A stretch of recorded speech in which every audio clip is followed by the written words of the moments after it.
Oh, okay. We're in the stream now.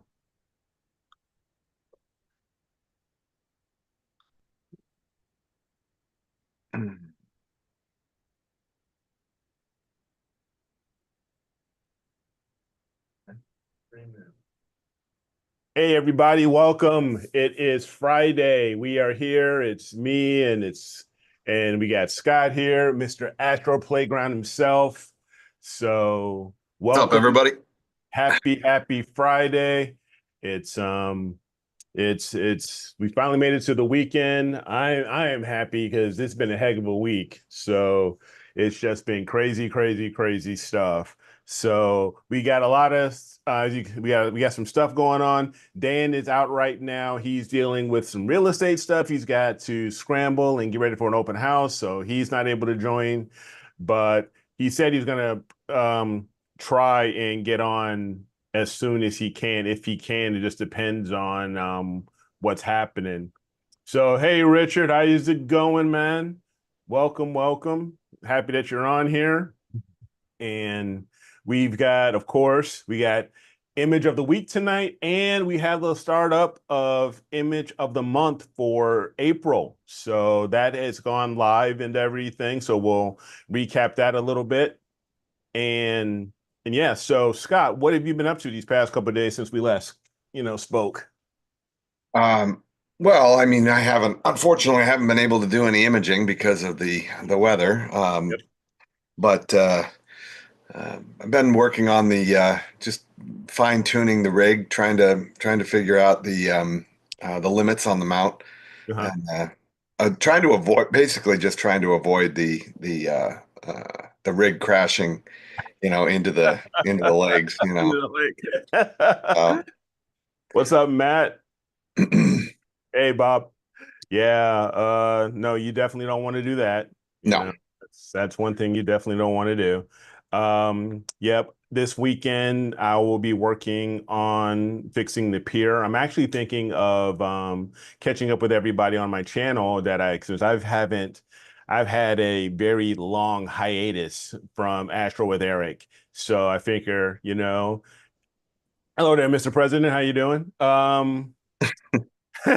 So I figure we're going to I'm going to compile the work and throw in a little bit of talking about the new mount as well as the Sky X once I get everything done. So I think I'm going to compile it all and kick out a new video, catch up with folks, and let everybody know that yes, I am still here, I'm alive and kicking. Who doesn't follow AstroWorld TV, and if you haven't, you should be.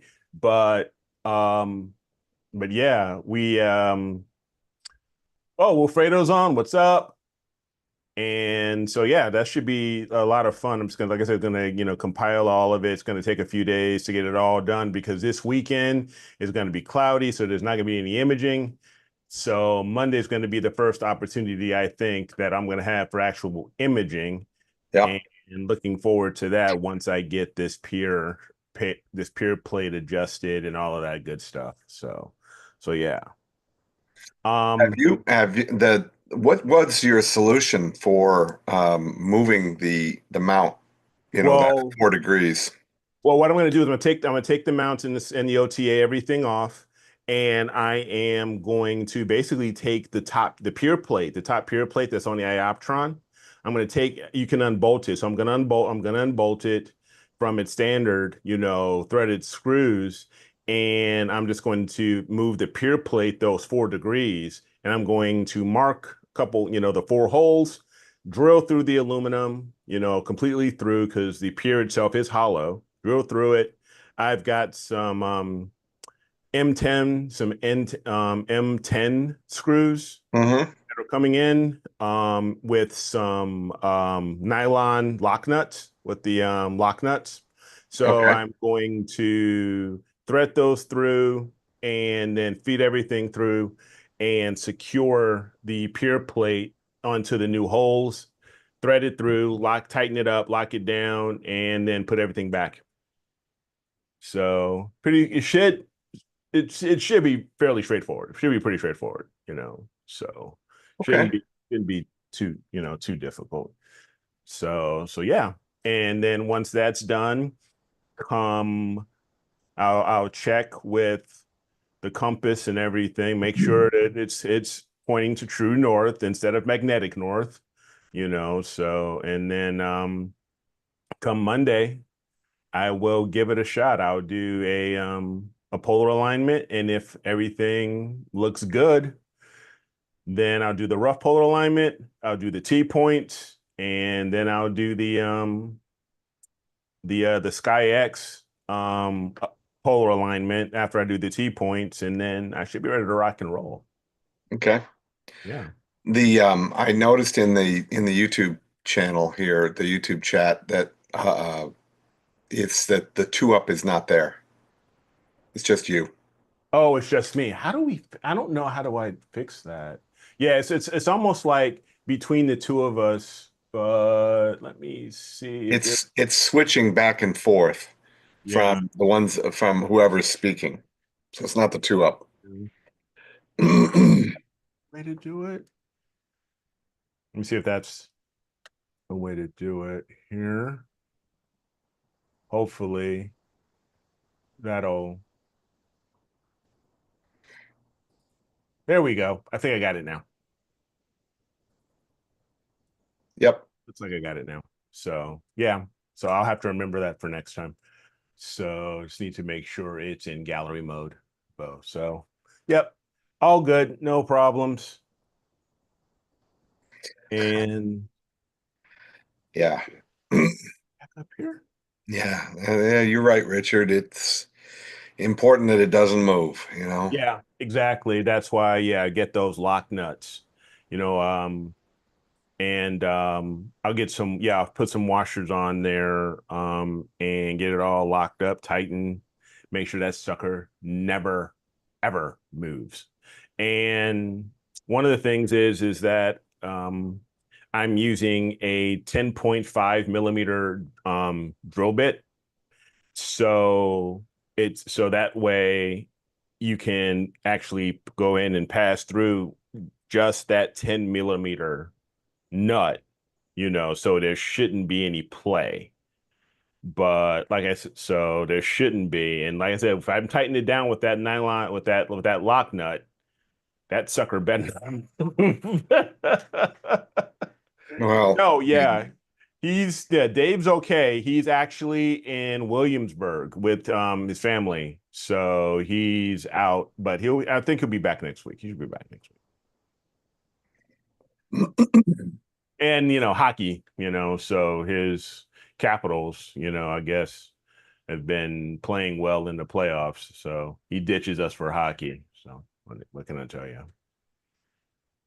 yeah. Don't But forget your blue Loctite either. yeah, I'm gonna have to get some blue Loctite. I'll go to, run to Home Depot and I'll just grab, a little tube of that, put that on, and then that should be just fine. So yeah, so that's what I've got going on right now. And I'm looking forward to, once this is all done, using this yeah, I know, Matt, blah blah blah, hockey, whatever, it's priorities, right? That's what I'm saying, where's his priorities? But yeah, it's you got that going on. And see, this is why, I personally like football. It's usually, for us, it's Thursday, it's Saturday, and it's Sunday and Monday. That's it. It doesn't interfere with AstroWorld TV at all. That's Right. why it's one of the best sports out there. So Yes, that's right. The uh people that are in the chat is who that is actually watching right now has a rainbow mount. Uh, Guys could just let me know. I'm yeah. curious how many people actually have one of the rainbow astro mounts. Doesn't matter what it is, I which don't one know it if is. there's many in the chat, or at least in in the AstroWorld community that do, other than you. I think you may be the lone rainbow Astro. I thought there was a couple of RST 300 owners, Yeah. and I thought somebody had a 135, but I don't know. I don't think so. I think you are the only one that's gone over the rainbow. So what can I say? It's all good. It's all good. So as I said earlier, don't forget, we have image of the week. So don't forget to go and vote. We got some really good images out there. As well as image of the month is up now for last month for April. So go vote. See, okay, we'll see. Wilfredo he had a rainbow vacuum. Does that count? That might qualify, I don't know. also expensive. Yeah, my kids, they like Lucky Charms, and they have marshmallow rainbows in that. So, I don't know. But no, seriously, I have no, honestly, Scott, I think you're actually the only one that has a rainbow Astro. Um, Yeah. yeah, what's going on with it? Was there a No, reason? I just wanted to. I've been fiddling around with the limits on the hand controller. You Okay. can't change the limits in Nina. It won't recognize the limits in Nina for that mount. As far as the meridian limits? Well, yeah, any limits. Oh, Um, okay. so it's got the upper, lower, and meridian, and I'm not changing anything with the meridian limit. I'm not even changing anything with the upper. The upper is set at 90, but Mhm. the lower, I try to set the lower limit, and I can set it, but I can't really determine where the limit is until it's in a go-to mode. Gotcha. So, I don't even know, where, 20 degrees is, for the lower limit. I don't know if that's lower. Is it sitting, pointing west? Is Mhm. lower pointing straight down? I mean, I don't know. Gotcha. Yeah, I'm not, no, sorry. Yeah. Um, have you tried asking Chat GPT? Doesn't tell you anything. Chat GPT is almost useless. Like all it does is it just regurgitates what's on the web. Yeah, and in the owner's manuals. Yeah. It's, I mean, it's chat GP stupid. I figured that out myself too, messing around with that thing. It's like, oh my God. You try to now it does to its point, yeah, it only feeds back what is actually entered into the little artificial intelligence. So it does give some nuggets of information that are helpful here and there. But overall, yeah, it's just regurgitating everything that anybody else already knew. So Yeah. whatever.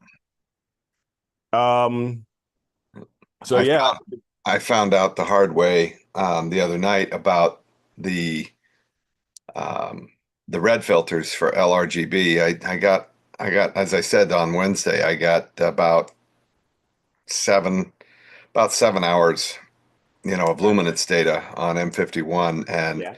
I started collecting data, red data Mhm. on M51, and then all of a sudden tracking went south, autofocus went south.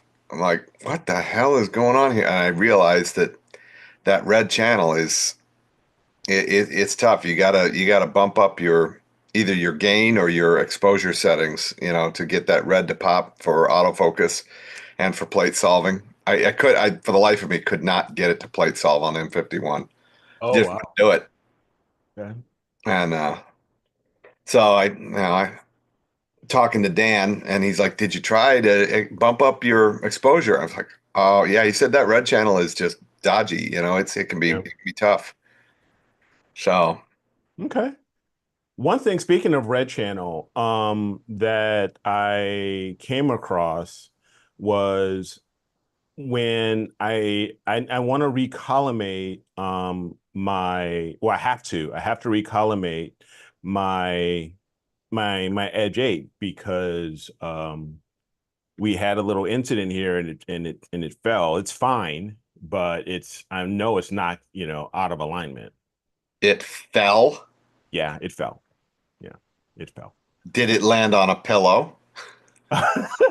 No, but it had lots of tarps around it and everything else, and there's nothing cracked. I checked, nothing got damaged. At least it looks like the everything, works as far as and this happened a while back because of when I was out at Neef, um, I did not bring the mount back in, and I had it out there. And that morning when I flew in, there was like a nasty rainstorm, and it basically the mud and everything kept pushing. I guess it just lost its footing because of the mud, and it slipped.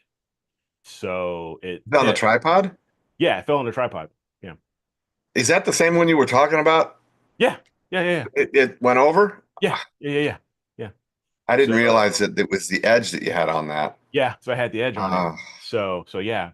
So I checked it, nothing's cracked or anything like that. So that's all good, but I know it got knocked out of alignment. So I'm gonna recollimate it and everything. Hopefully the primary mirror is not. Yeah, so we'll find out. We'll find out. But everything, at least physically, looks fine. You're pointing. Yeah, you're pointing Yeah, at I the know, I stars. know. Yeah, I know. So yeah, I'm pointing at the stars, but behind the whole thing is where the mount was where the Schmidt is. Yeah. So what I'm going to do is I'm actually going to recollimate it using Metaguide. Okay. And I came across a YouTube video of how to use Metaguide, and they recommend using the red channel to do you're doing autofocus in Nina with the red channel, then you would point to zenith, find a bright star pending where you are, and then using the red channel you would then collimate the scope. So I'm going to give that a shot and see how it all turns out. Now, are you talking about collimating the corrector plate or the secondary or both? The secondary. Okay. Exactly, it's the secondary. Yeah, I'm talking about collimating the secondary. So no, I'm not touching the corrector plate. I'm not opening anything up like that.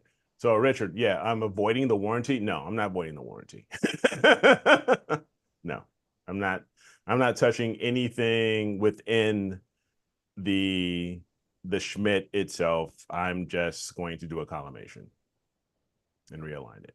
So because I'm pretty sure everything is fine. So just keeping my fingers. I'm being optimistic, so I'm keeping my fingers crossed. Yeah. So, but Well, which I is would imagine. hence another reason why I ended up getting the Mighty Mount. Because I'm like, I'm done. Yeah, there's a really good collimation video on Astro Playground too. Yeah. So, have you ever used Metaguide yourself? No. No. I heard it's for freeware. I hear it's a primo way to. Yeah. You have to send me the link. Yeah, I'll send you the YouTube link. And So yeah. is it is it software that you use, or is it just a procedure? It's software. Software. Yeah, Metaguide is freeware that's been around for several years now. That yeah, you would basically use your imaging camera that you already own, and you would just go through the process that's here in this YouTube video, and and do that. Can the There's, lenses move there's inside the edge? there's no lenses in the edge. Yeah, there's no lenses in the edge. No, it's just mirrors, but it's just mirrors, Rich. Yeah. Yeah. But the mirrors, yeah, it depends on how hard you hit it with a sledgehammer. Yeah. Yeah. Yeah. Yeah. If you hit it hard enough. Yeah. But Yeah. collimation, it can get very interesting. I found that, you're talking about a primary mirror, which I know there are people out there that they try to collimate, and mess around with that primary mirror. I wouldn't I'm touch not that. there yet. Mm-mm. No, I'm not messing around on an No. $8,000 tube. No way. No. No. Not even on Um, mine, and it's $1,600. I'm not touching yeah. it. No. The corrector plate, yeah, you can there is a way to fiddle with the corrector plate so that you can set it correctly. And I talk about that in that video, but and then the secondary mirror. But then on top of all that, once you get that, then you have to go back to your camera and check for tilt, Mhm. because it doesn't matter how well your scope is collimated if your sensor tilt is wacky, Yeah. So, and also your back focus. You want to make sure you're Check back your back focused, focus. so that basically you're just looking to get everything orthogonal, to everything else. Yeah. That's the whole point. You just Yep. want everything nice and straight, lined up, Yep. nice straight plate, sensor, nice flat sensor pointing directly at that secondary mirror. Exactly. And that can take some fiddling. If you've never messed around with sensor tilt, especially like on some of the ZWO cameras or others, I think there are other cameras that have those built-in sensor, not Filter tilted tilt aperture. adjusters. Yeah, Yeah. it that can be frustrating. You move it Yes. a 16th of a turn, Yep. and you come back and check it, and you were at a fair, amount, and then all of a sudden you're at an extreme amount. I'm like, what the hell? You know, I mean, it's just, it took me 2 hours to get the sensor. And as a matter of fact, do I have? No, I don't. It's on the Eagle. I got the sensor tilt down to 5%, which what ASTAP is calling zero, no tilt present. I'd leave it alone. Oh Just yeah, leave it alone. I'm not touching it from there. 5% is plenty. Leave that sucker alone. Yeah, that looks great for my house. Yep. So heck yeah. Welcome back, Greg. From back in Phoenix. Were you out in the desert or you out somewhere else? So so yeah, at some point I was even and let me ask this. All right. Because of the Schmidt and the way the mirrors are, you have slight curvature and stuff like that, I know. I've been bouncing around the idea because of me personally for cost and stuff like that. Maybe going to just a C11 and getting a Stara corrector, a 0.63 corrector. Because I've heard they're very good. Oh, Uh, you talking about the reducer? yeah, the reducer. The reducer corrector. Yeah.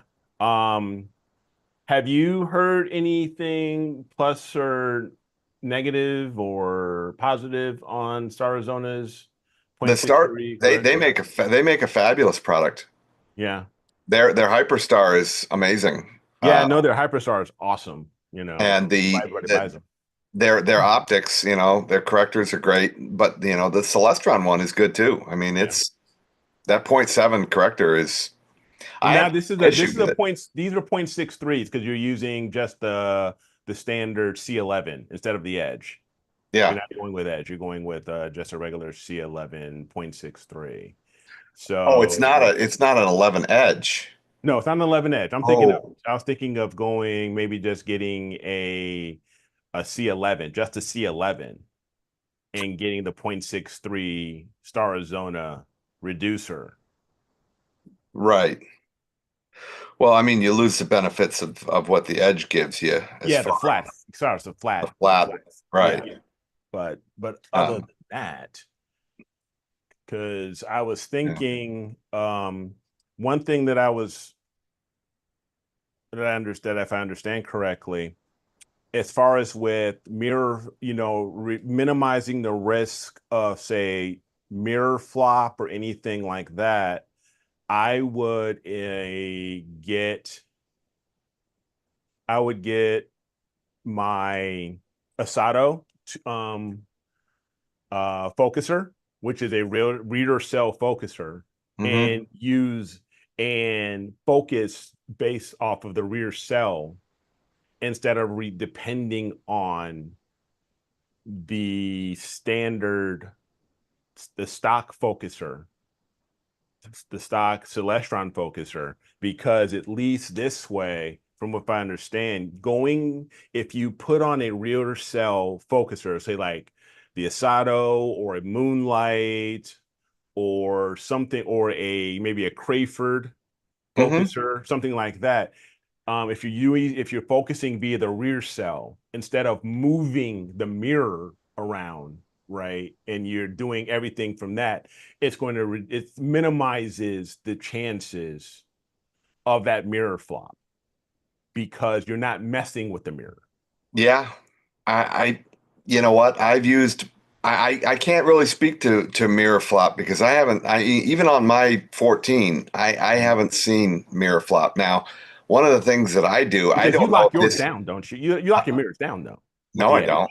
You don't lock No, your mirrors down with the edge? no. I have a micro focuser. I use the Starlight Instruments, the micro focuser for the cell for the mirror. And Okay. yeah, for the focus boss system. Now I have a Starlight Crayford Hmm. that I may wind up using one of these days for the edge. I just haven't put anything together for it yet. Okay. But the thing with that mirror is one of the things. Now I may be speaking from a position of ignorance here. I'm not sure, but I that the mirror locks themselves. One of the things that I did was I know that people will take and they can unscrew those mirror locks all the way out. Hmm. And I mean, you can unscrew them and take them right the hell out. Don't do that. Yeah, But no. I don't loosen them, all the way back, so that there's several threads, all the way. So I take it and I'll screw them in until they just barely touch, and then back it off a quarter turn, Hmm. or an eighth of a turn, and leave them there. Now I don't know if that's affecting, the mirror moving, with the flop at all, but I Hmm. haven't noticed any mirror flop. And I've done several sessions with, meridian flips, and my stars are always nice and sharp. Okay. I don't know. Maybe I'm just getting lucky. I don't know. Yeah. Yeah, maybe. Maybe. But I mean, you would think if there was going to be a mirror in the edge that's going to move, it would be the 14. Yeah. It's the biggest mirror they You make. made the biggest mirror you got. So yep. So I don't know. Yeah. I'm probably, if I do get a new Schmidt at some point, I'm gonna probably max out on the 11. That's probably gonna be the biggest I go for myself. That's just me personally. So, but no, I was just curious about that. Because I know people. I haven't done it myself. Well, I have done it myself, but I ended up just going and selling it off, my little orange 8, and I got the edge. But I know there's lots of people that have had very good success imaging with just a C8 or a C9 and a quarter and a C11 or 14 and not an edge itself. So then it comes that question of, it's personal preference, of course, and stuff like that, and what's in your budget. But if you could afford the edge, get the edge. But if you can't, and if you can get just a C whatever, C9 and a quarter, 11, 8, whatever, and use the Stara corrector and reducer, I've heard that because the Starazonas have such good optics, you will find success in astrophotography with you know I'm just reading the chat. versus, yeah, you would find success in astrophotography just using that combination versus purchasing an edge. You know, if the edge is not your flavor or if it's not in your budget or whatever. So I I'm mean, gonna say if you can compensate for the flat, for the mirror. the field flat, Yeah, yeah, if if you can get a flat image, who cares how you do it? that's true. Yep. Yeah, You know? that's true. Hey Norm, I image with a Mead 8 and now a Mead 12, no issue whatsoever. Is it just a standard Mead Schmidt or is it what is it, the ACF? Is that the one that's supposed to be anti-coma or whatever? I don't know what it is. I have no idea. Yeah. Yeah, I my attitude is that if it works, why worry about it? yeah, You know?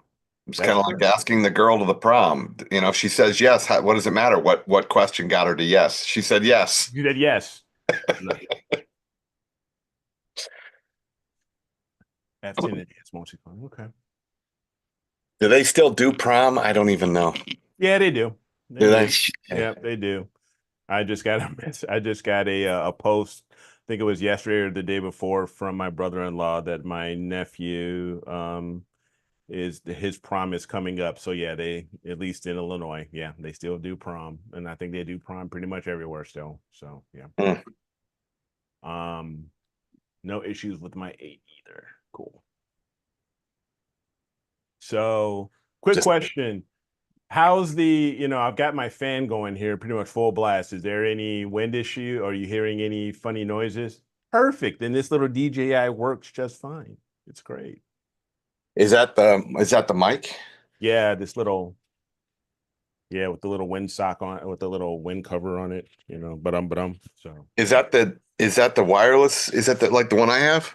Yeah, it's a little MC, it's a little mic mini. Yeah, it's a DJI mic mini.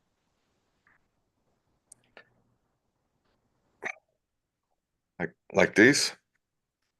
Yeah, kind of like those. Kind of like, but not quite like that, but pretty darn close. Yeah. Yeah, little portable mics are nice. Yeah, they're nice. So, yeah, it's let's see here. Yep. Yeah, it's oh yeah, it's one of these guys. I can yeah, Yeah, yep, one of these guys. that's the same one I got. Oh yeah, Yeah, I'm pretty yeah, sure. yeah. It's Mine's I got it hooked up to. I got it hooked up to this, right? not quite. I think it's maybe a different model, but yeah, they're the same premise. They're the same premise. Yeah. Yeah, just a different model. So yeah. Sure, I'm glad I got that when I did, DJI being a Chinese company. Uh-huh. Yeah, I got this one. I just got it, but they had some in stock over at B&H, so Oh yeah, yeah. so I got it there.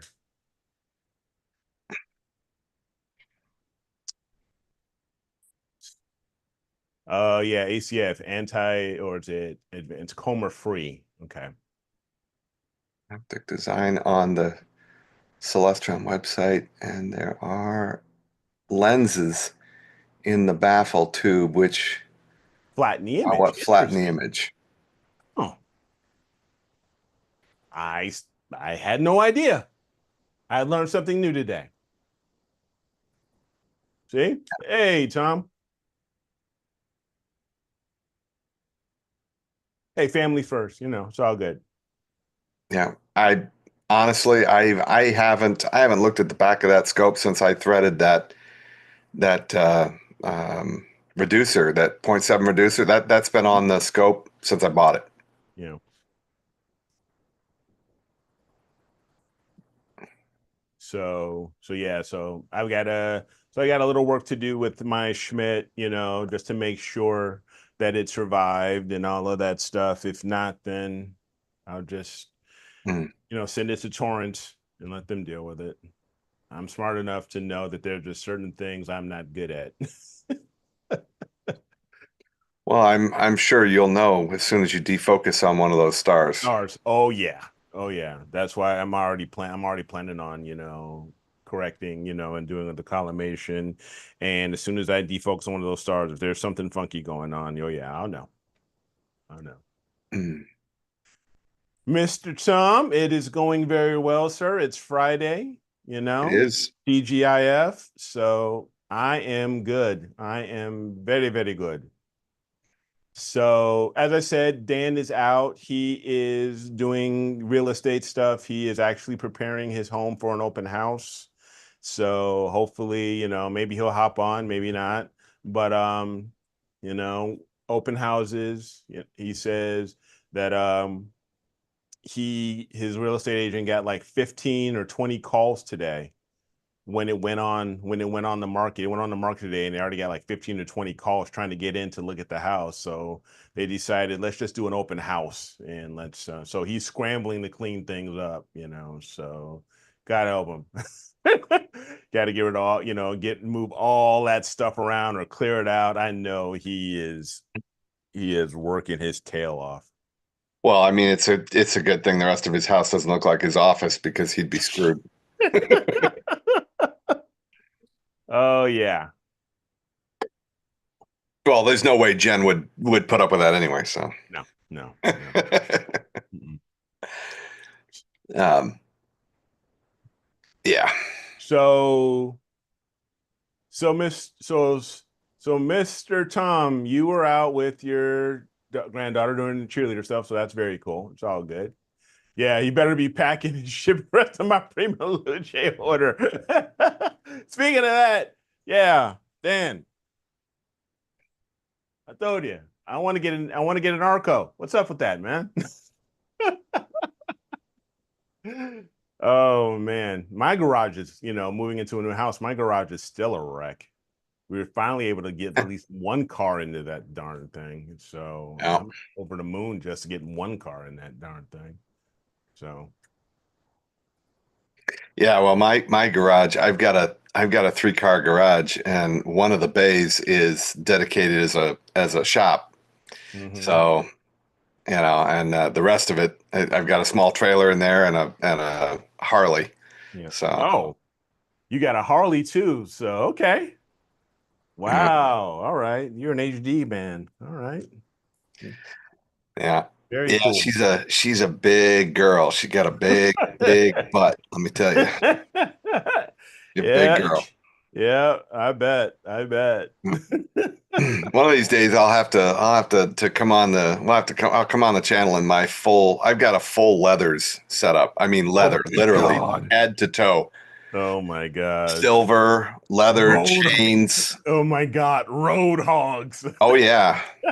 I mean, yeah, it's I have to get a picture and show you. I get Oh that full man. leather, and I got all the skulls going, and Oh God. yeah, yeah, Oh my God. A full Tim Allen rogue hog bit. yep. Except you see down here in Florida, they don't have a helmet law, which is kind of Uh-huh. cool. So I wear a leather cowboy hat when I ride. Okay. Nice. Yeah, Okay. Yeah. but Oh, that's cool. That's cool. Now, switching topics real quick. We've been talking a bit on and off for months now about me mm, and observatories and stuff like that and hmm roll-offs and all that. Um, One thing that my wife Robin brought up today was she brought up the thought of why can't you, if this is nothing more than a big shed, why don't you get or build out one of those vinyl, or lifetime or suncast sheds and retrofit it? I said, well, it's been done. People have done that stuff. The problem is that, in my opinion, the problem is that the walls are too high. Because Oh, I you think mean like a regular vinyl tool shed? yeah, like a regular vinyl yard garden Yeah, shed. Yeah, polyvinyl, the polyvinyl Yeah, sheds. yeah, Yeah. yeah. That's my Mm, my thing with those is that I think this is my opinion. The walls are too high because yeah, the walls are on average about 7 feet, Yeah. and ideally, um, I roll the whole building off. Okay, Norm, we got to talk later. Because if you just roll the Yeah. whole building off. Yeah, I mean that can be done. That can be done too. I've seen people do that, Oh, where the really? whole thing is on rollers and it just Uh-huh. it just moves back. It's just Oh, no kidding. yeah, I mean you can do that. But the roll off roof works well too. The nice thing about building it yourself is that you just, or you have somebody build it, is that you Mhm. can, you have the specs built to exactly what you want. Even if you have high walls, you have the roll off in such a way where the walls are hinged and they literally fold down. Mm. Yeah, I mean there are ways around it. Hmm. There's just in what you want to do. Wow. But Yeah, definitely put a picture in Discord there, Norm, and let me know when you've done that. I will fire up Discord here and then we can see that. So let me know when you do that. you just Um, want to make sure that that whatever rolling system you're using, you know, can can and will withstand high winds. That it's sure. not going to pick that shed up off of the rollers, you Mhm. know, in a windstorm, or Got God forbid a hurricane, because now you're living in an area where hurricanes are a possibility. Yeah. Yeah. I guarantee you, you know. Yeah. So I've already been through four hurricanes since I've been down here. Yeah. Yeah, So you have because you've been down there now for what, about four 2 years? years. 4 years. It's been that long. Come on, yeah, I'm Wow, into my time I'm into my flies. fourth year. Yep, Okay, wow, time flies. Holy cow. yep. Don't But roll yeah, the building off as you will lose wind protection. Yeah, there is definitely that. You will do that. I would build a roll off if I could, but I would. Oh, stop, Matt. The problem the problem with me building a roll off is that I have to match the construction standards of my house. What that basically means is that the walls it has to be made out of concrete, stucco, and a tile roof. Mhm. And can you imagine trying to roll off a tile roof? No, forget about it. No, No, no. Yeah, that's why I'm that my personally, I just don't like HOAs. I've dealt with HOAs enough that for me, I'm just like, that's just me. yeah. If you buy vinyl, it's gonna be a project to make it a roll off? No, they've got you can do it in a way that maybe either you roll off the roof, but you have to retrofit it, or maybe put two by build out, frame it out, frame the interior of it or something and figure it all out or something like that. But yeah. Yeah, Billy, that's absolutely right. You Yeah. can just use garage door rollers, Yeah, use grass water rollers. Yep. but they need to be something that is wind rated. And down here, I would even say hurricane rated. Hmm. I mean, you look at the garage door, like my garage door, it looks very different on the inside than my door did up north. That my garage door down here, that door is that thick. Wow. Yeah, because it's got I beams on it because it's hurricane rated, Rated, right.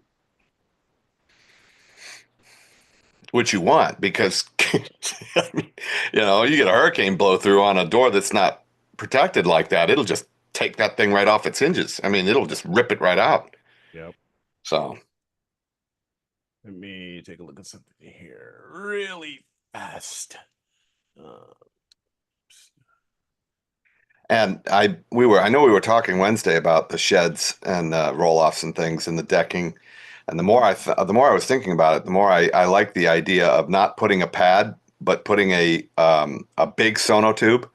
yep. One of the biggest ones you can get, a 12-inch, Yep. sonotube, and burying it in the ground 4 feet, you know, at least 4 feet down, Mhm. and having it come up through, um, and cutting a hole in your floor and using actual decking material, not pressure. Well, you could use pressure treated, but Mhm. they make uh, a composite, almost like a PVC decking material that Yeah. will not warp, it will not rot.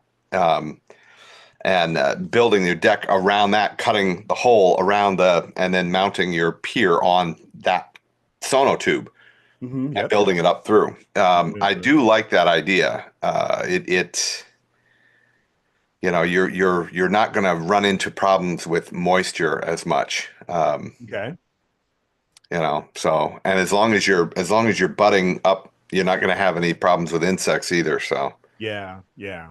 Now the one thing, yeah, especially if you're using some sort of, I guess, composite like or something like that, is definitely you won't have to worry about termites, getting up into that because as soon as they try to crawl up in there and they taste that first little piece, they'll be like, yeah, no, this isn't it. And they probably won't go any further than that. I don't even think the termites go for the pressure treated No, they stuff. don't. Nope, they They don't. that they don't like the chemicals in that. They don't like the chemicals in it. As long as if you cut the pressure treated, you roll on some more of that chemical, where you freshly cut, and Hmm. then you nail and connect everything. As long as you keep that chemical on there, then they won't have anywhere to hunt and roost in there and, do some damage. So, yeah, and that's one of the things that I was definitely thinking of was doing all the framing and everything, doing all the framing and pressure treated, you know, and Hmm. then be done. That way, you don't have to worry about that. Yeah, Yeah.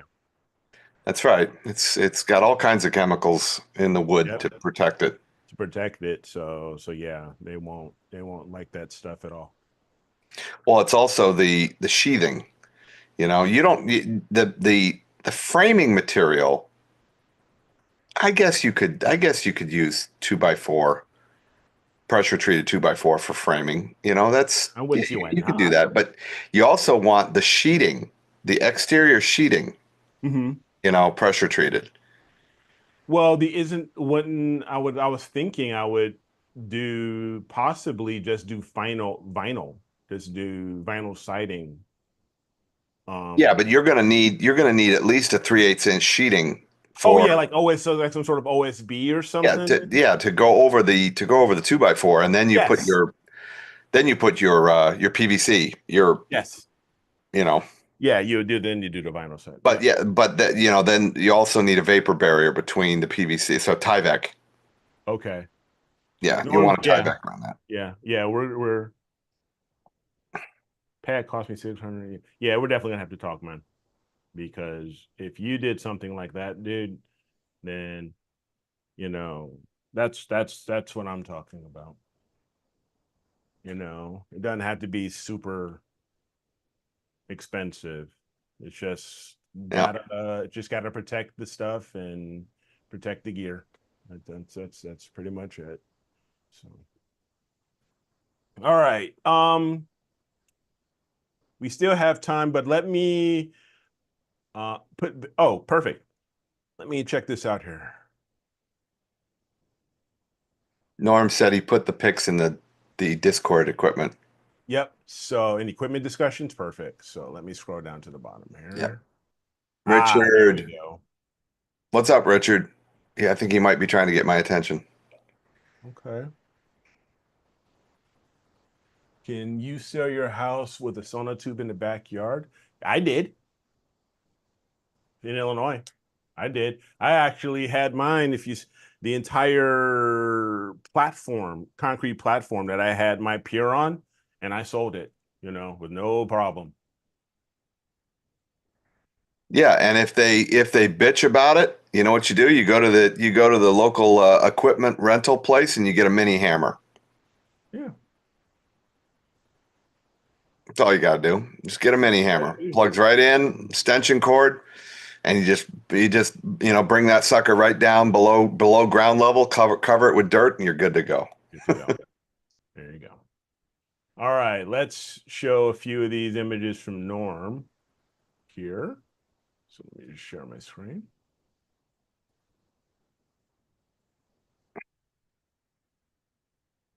All right, here's the first one. Yeah, I've seen that. I've seen those done like that. I wish I could put something like that in my backyard. I'd do it in a minute. I'd build it myself. Yeah. Can't do it. Yep. My HOA will scream at me. I'm going to have a hard enough time putting a dome, in my backyard and trying to, because they'll look at that and say that's a tool shed. And I said, no, it's not. It's an observatory. And they'll say, no, it's not. It's a tool shed. And I said, yeah, tool sheds usually have rails on them like that, dumbass. Yeah. Uh-huh. No, but that's pretty cool there. Yeah. And let's go here to Discord. Let me go back, close Yeah, that. exactly, Norm. That's exactly right. Putting something like that together, it's not hard. There you go. Just like that. I would love to do something like that. I could build that myself. Yeah. No, that is freaking awesome. I may, Norm, can you send me those pictures? I want to submit something like that to my HOA board and say, hey, I want to put something like this in my backyard. It's not a tool shed. It's an observatory, and see if I can get permission. Yeah. Nothing beats a failure but a try is what I say. I mean, they might grant me permission for it. They grant you permission. Yeah. But no, this is really, really smart. Protect it all. And heck yeah. No, this is awesome. Thanks for sharing that.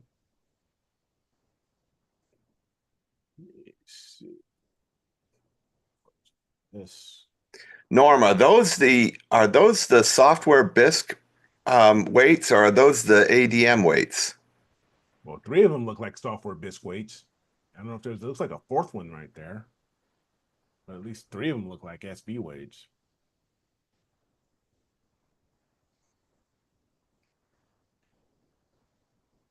But no, this is pretty darn slick here. No. Cool. Thank you for sharing this, man. Appreciate it. Let me close this up. Stop sharing.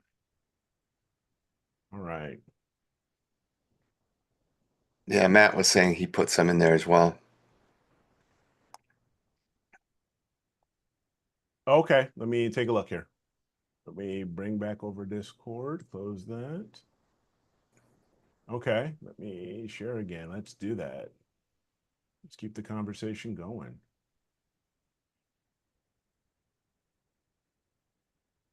Software BISC, yeah.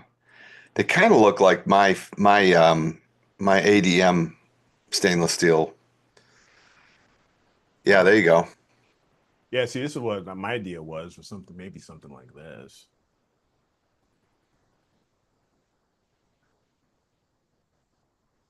Are those just simple scissor trusses?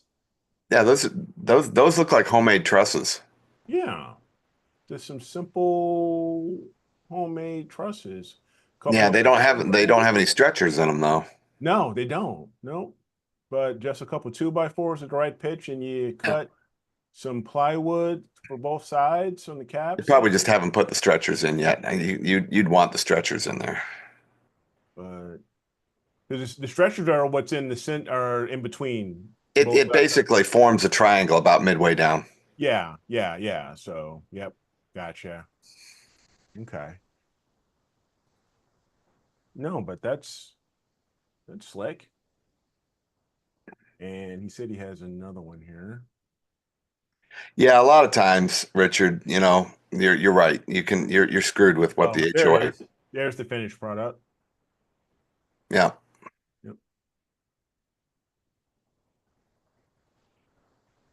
Maybe make it a little bigger. Nice. That is really nice. Did you base this off of like Sky Shed's plans or another plans, or you just designed this yourself out of curiosity? Looks like you have the telescoping if I'm not mistaken. It looks like one of the PureTech telescopic piers, if I'm not mistaken. Just let me know. But that's pretty slick. Yeah, it's setting up there a long way, that's for sure. Yeah. And let's see what we got in here. What else? Is there anything else? Okay. So that's almost like a backyard observatory style that I've seen. Yeah, roll off. Nice. Yeah, it's still a roll off, but it goes a different way. Instead of going the along the side of the long wall, it's going the shorter wall. Hmm.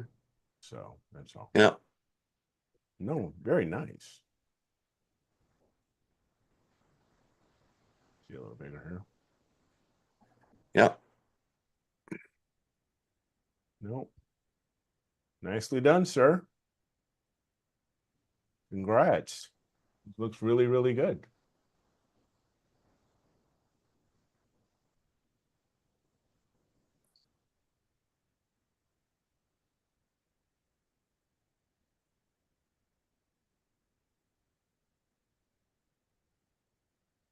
I use a what? What is it?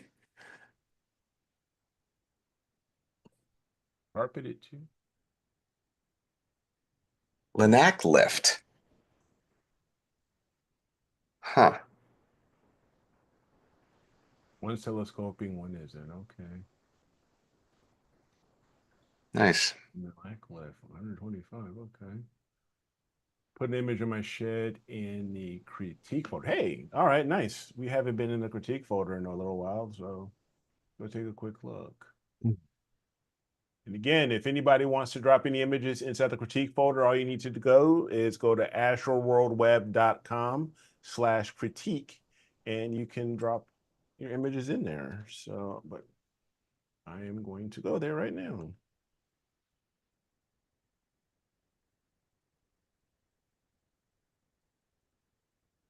All right. Here.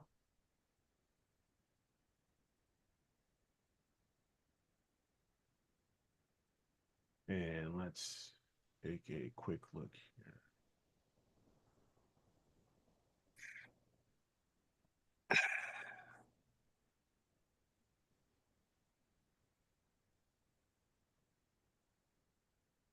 All right, let me share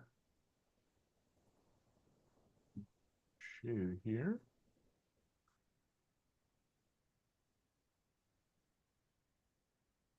All right, so which one am I looking for here? Nope. Let me know what I am looking for here in the chat if you don't mind.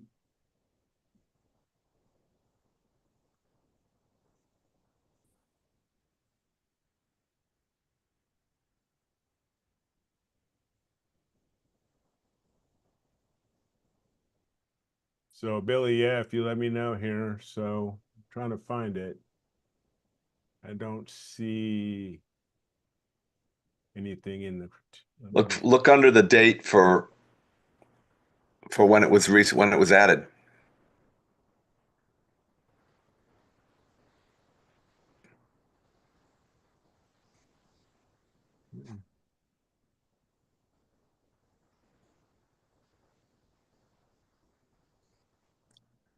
You can also look under the name.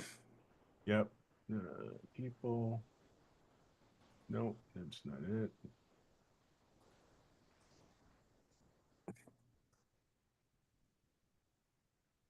Nothing today. I'm not seeing anything.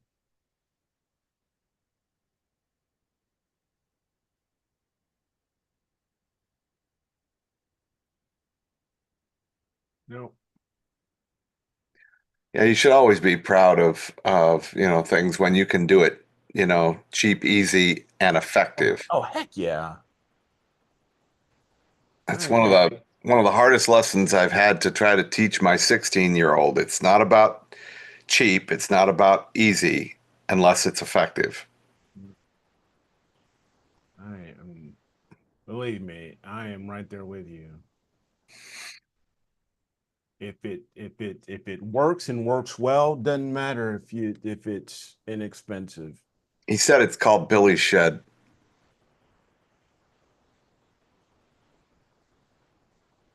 Yeah, there you go. Okay.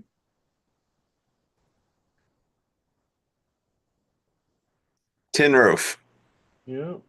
Nice. Got a metal roof. Nice. Yep. In the metal roof, everything. Yep. Yep, nice. Now, quick question is your wall height. Is it 6 feet or is it a little shorter, a little taller? What do you guys normally recommend as far as the average um, wall height for your stuff, or does it just depend on the situation? Probably depends on the situation, but on average, 7 foot walls. 7 foot. Okay.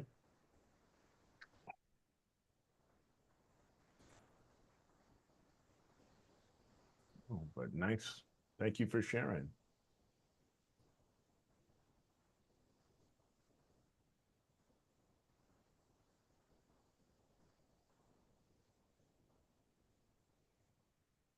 Yep. All right. No, Nice. but thank you. No, that's what I love, the collaboration here, guys. Thank you. It's very, very cool. Use a gate opener to roll open the roof. Yeah, I've heard of that a lot. A lot of people just using residential gate openers to open them up. Yeah. Norma, get that star off there. Don't mess with Texas, guys. I'm just saying. Yeah, Richard's asking if anybody can give like a rough idea of the cost. Don't know, Billy, if you or you, Matt, or anybody want to give a just share, you know, ballpark, or if you got dollar amounts or anything like that, that you want to share. But I love the collaboration we've got going on here, talking about observatories and taking our equipment and being able to use our equipment as much as possible.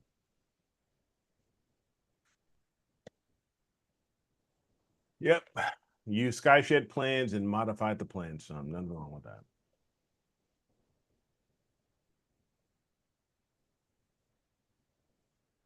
Now, did you build it yourself, Billy, or did you contract someone to do it? Or see, the only problem is with me is that me doing it is that my back is totally jacked up. So I can't, I don't want to risk doing it myself. That's the only thing. If I believe me, if my back wasn't the way it is, I'd be doing it. Trust me, I've probably already done it.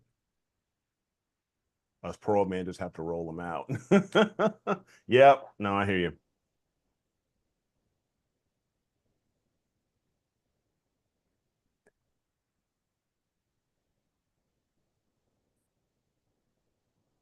I had it built for me. Pad 9,000. 9,000. Okay.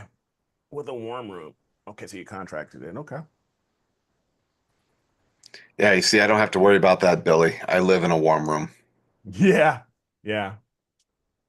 Yeah. See, that's one thing for me personally, I'm not going to add in a warm room because because right outside, you guys can see it, right behind me is my backyard. So I'm not walking far out. Have I got polar aligned yet? No, that is the plan for this weekend, is to take everything off the pier, get the mount off, get OTA, everything off, readjust the pier plate and drill through the aluminum and get some Loctite. Like Scott was suggesting, get the blue kind, not the red, but the blue. And make that, move the pier plate, those 4 degrees, drill through, lock it back in, and boom.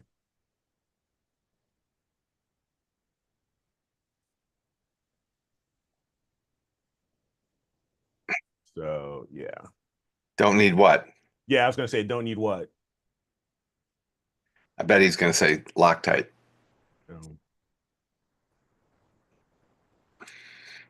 I use it's Loctite on everything. actually, yeah, you thought something. Oh, a warm room that is. Yeah, I don't Oh, need it. no, God no. no. What I need a cold room. Yeah. That's what I need. I need a cold room, not a warm room. I need a cold room. Somewhere where I can actually actually enjoy it. So So you just bring it all remote inside your house. yeah, yeah, that's it. That's all I'm gonna do.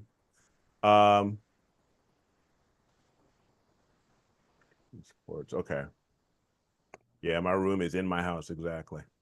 Matt says when he had his built, he thinks it was around 7K delivered and set in place over the piers. Then had to hire a contractor to put up the roll-off roof structure and supports. Right. And I was a custom paint included. Okay. Yeah, I had it built for me, padding all around 9K with the warm crew and then putting the paint. Nice. Yeah. So yeah. Yeah. That's yeah, I don't need a warm room. I mean, shoot, George is warm enough as it is.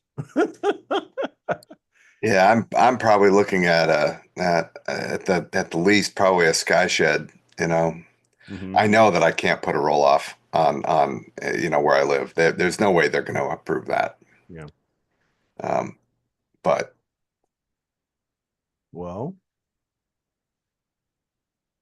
make mm, darn sure you use both quarter-inch wire mesh plus regular screen on the top if there's an air gap to keep wasp and critters out. Oh, heck yeah. I mean, I when I had my back in Illinois, even with my sky shed, I put in screen and wire mesh down on the joist for the decking. I put that down, then I put the decking down on top of it. And I had my pure around it and everything because yeah, I did not want to take a chance of any critters. Wait until July. You want to see me melt, don't you? yeah, I mean down here we get 5 months of straight 90-degree weather. Uh-huh.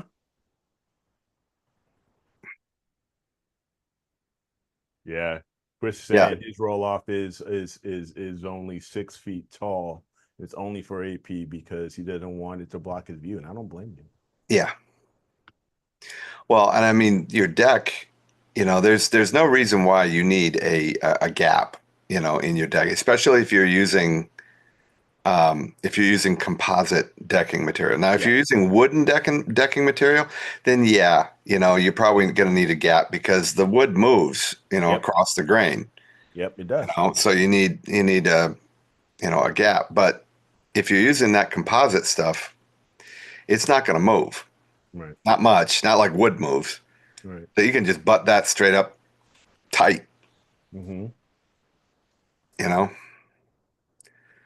But yeah, I mean, putting a mesh up underneath it, to keep insects and other things out, a screen, like a wire screen mesh. Mm-hmm. That's a decent idea. Yeah, It that's a might be darn kind good of a idea. pain in the ass to install it, getting up under there to try to install it, but you know, No, it's not a bad idea. Hey, Tarek.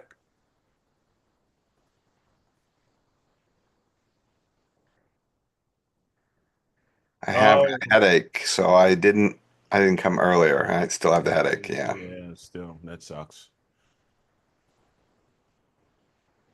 I'm planning to buy a cheap big scope for solar soon.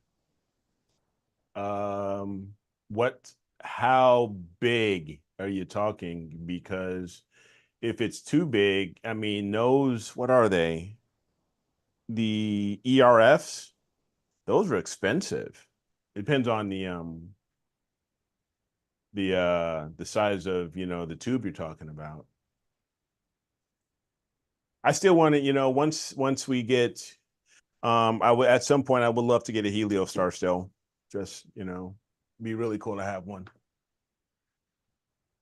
My deck was built, then placed over in place over the pier. Okay. Yeah. Yep. Nothing wrong with it. I mean, as long as you can, as long as it's small enough that you can lift it over the pier. See, I just build it around the pier. Yeah, I built Put the around it. pier Yep. in first and build it around the Built pier. around it. Yep. But Yep. That's it. So, well, let's take a quick look at what we still have left for the image of the week. Everybody can take a look at that real quick. So go and set that beam footage up. yeah, Tarek, it's Dan's in-house stuff. So Yeah.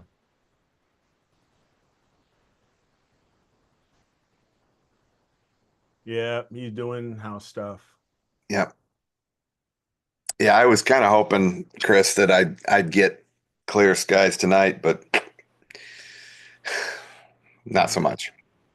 Okay, so for image of the week so far, we've got again, congrats again to Mark Ellis at Phoenix Astro for the April 25th image of the week for Experienced, and Saturn here by Keith Sisk.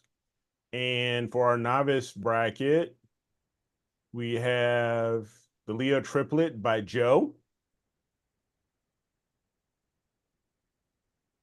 And we have NGC 4216 by Chris. Mm. And the best garlic ever, Abel 85 by Ahmed, Allah, and Gori. It was a collaboration. Yugoslavia? Maybe, I'm not sure, but No. Oh 251 no. hours of integration. So, and 18 votes there. So not still a little bit of a discrepancy here, guys. I don't know what the heck. It's going to be 18 down below. It should be 18 at top too, but hey. But still we only got one anyway. So Mhm. yeah, so there's our image of the week contestants.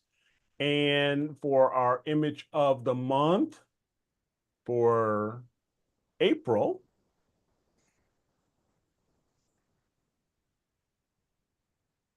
for March, we had Chris and Brian win the experienced and novice respectively for Fox Fur and for Thor's helmet.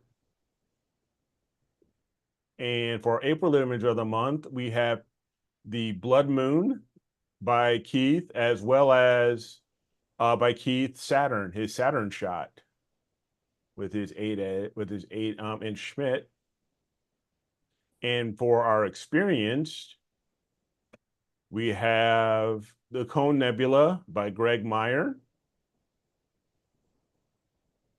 Abel 85, also by Greg. And the Cone Nebula by Mark. So we have 2 Cone Nebulas up for image of the month. So you guys have plenty of time for image of the month. It will not, voting is from now on until the 3rd February of May, which is, I believe, the 16th, the 16th, which is also my little girl's birthday. So, yeah. All right. So, yeah. Good Lord. No.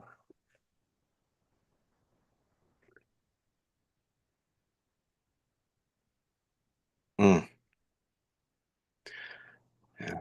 I just Okay. I just got an alert come through my for those of you that don't know, my wife is Taiwan. She grew up in Taiwan, spent the first 20 years of her life there, and she's been over here for 25 years or so and been a Mhm. citizen ever since. But she's got a lot of family out there Sure. and family in China as well. And we get alerts on things, and apparently there is a huge riot that's going on in China right now over factories collapsing because nobody's buying anything. Oh, wow. Yeah, Oh, it is an economic disaster wow. in China right now. Yeah. what happens. Yeah. But that sucks. Yeah. Yeah, congratulations to everybody. Good luck to everybody. Do not forget to vote. You guys got time. You still have 15 minutes. 15 minutes before before we call the voting for image of the week. So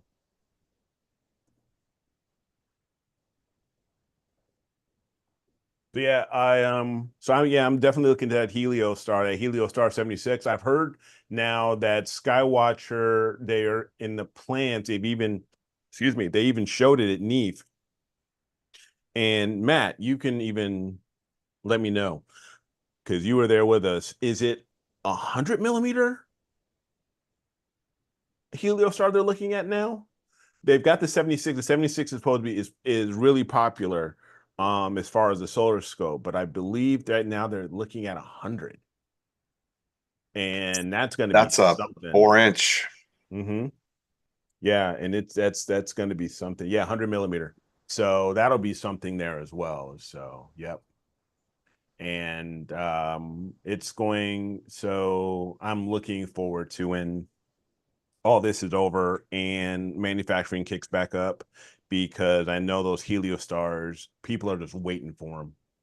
People are just waiting, and so all you got to do is just be patient, bide your time. But as soon as manufacturing start and supply chain kicks back in and starts rolling things back out, those things are going to be going off like hotcakes. They're going to be just flying off the shelves. Yeah, that's right. We did look at that one. That's right.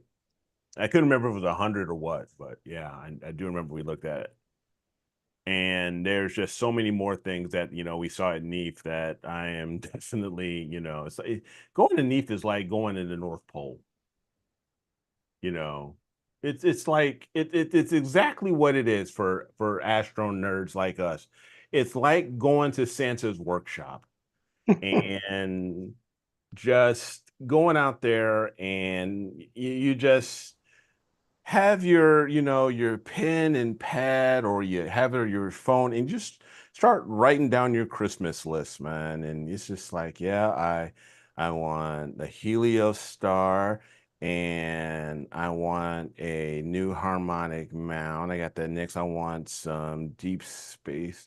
I want some deep sky dad products. I want that here, that new flat, that new field flattener for the observatory that goes whoop, and all this other sort of stuff. Yeah,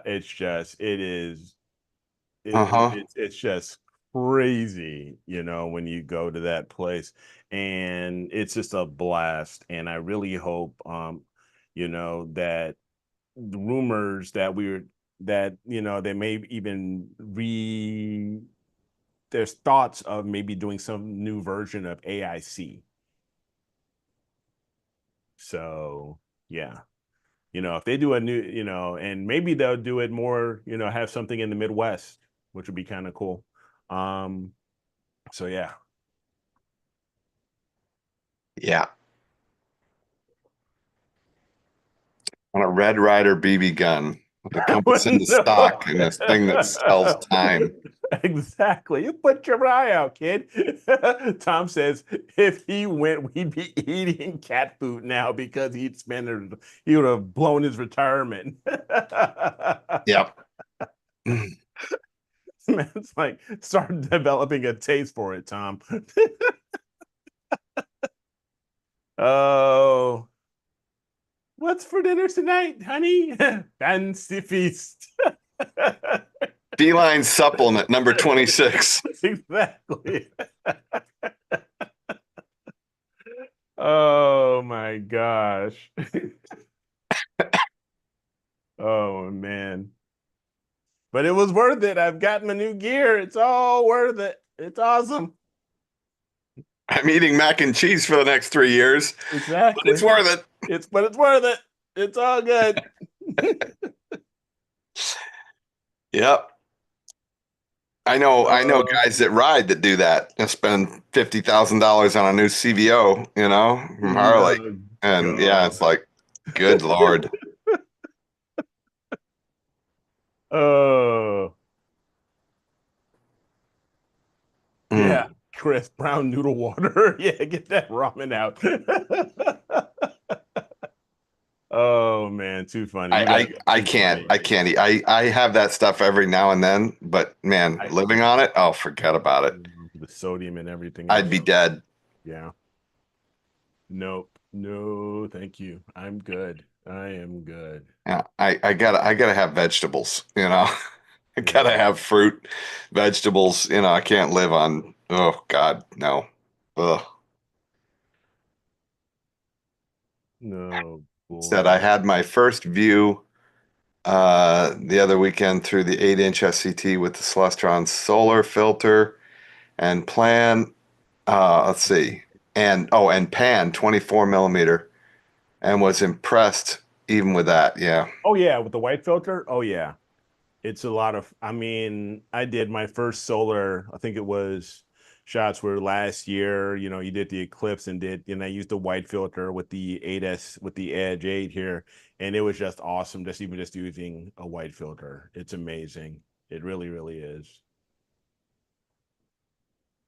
I can't even imagine what that solar filter would run for the 14. It's got to be 500-600 bucks. It's only film.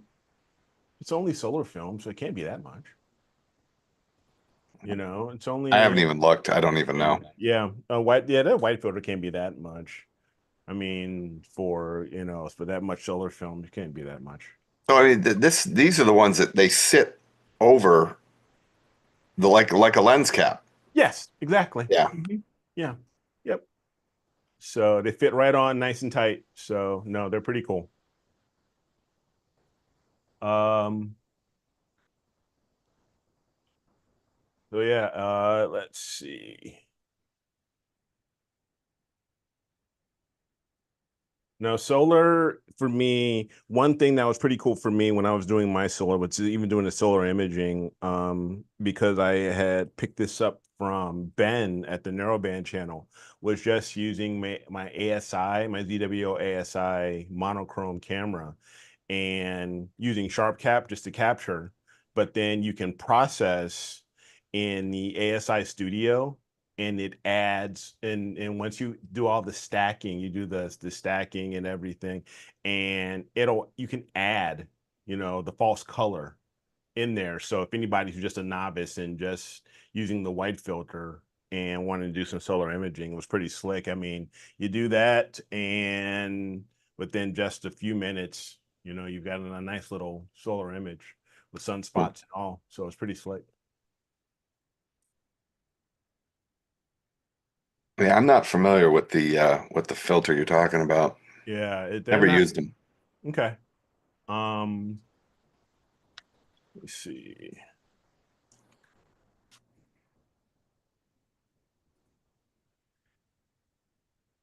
18-inch. Yeah, the Sea Star. Yeah. Yeah. I'm saying I like the Sea Star. Yeah.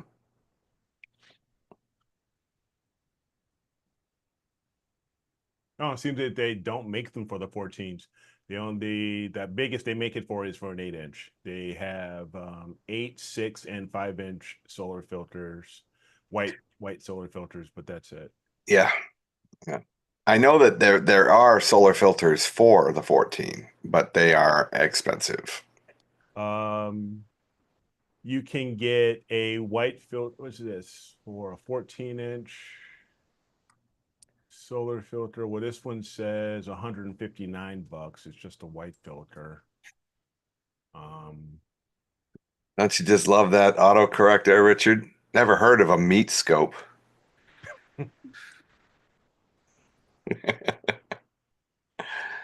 Hey, but yeah. Dan's trying to get in. Oh, okay, perfect. Where is I'm he? surprised he didn't just call you. I know.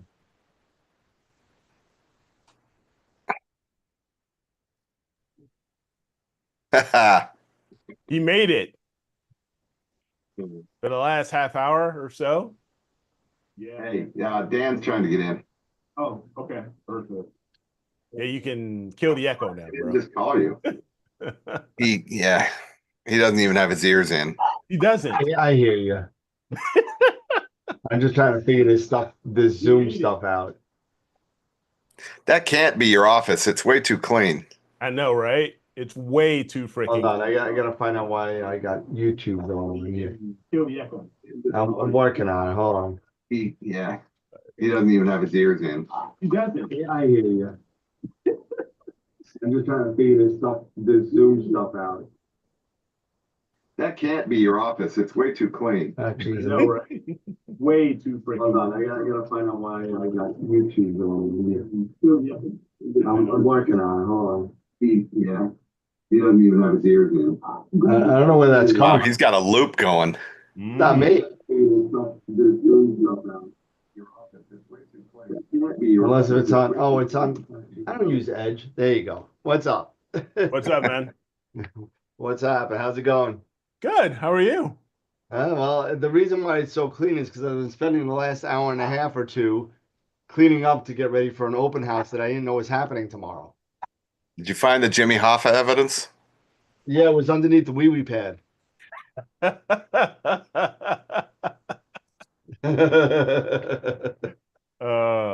figured I'd come help you guys out because you only got 17 people watching you.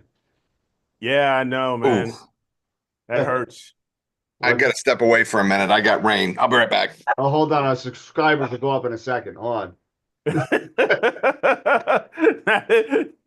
Now that Scott stepped away, now everybody's gonna start showing up. Oh,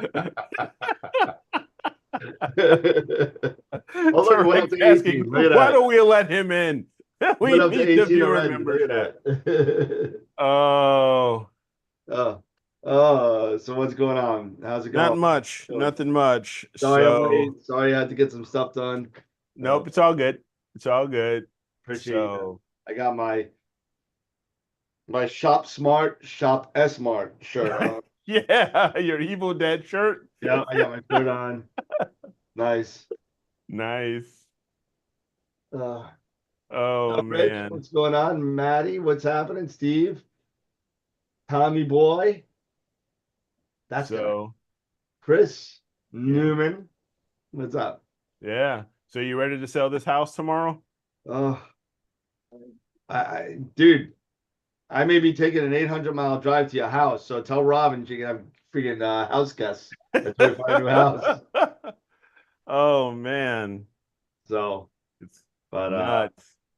it's definitely it's all going to be written into the contract that one's contingent on the other. Yeah. So we're not going to be homeless or houseless or whatever it's called. Right. I thought you had me painting. I don't paint. Oh, I paint. I painted this room. Yeah. That's about it.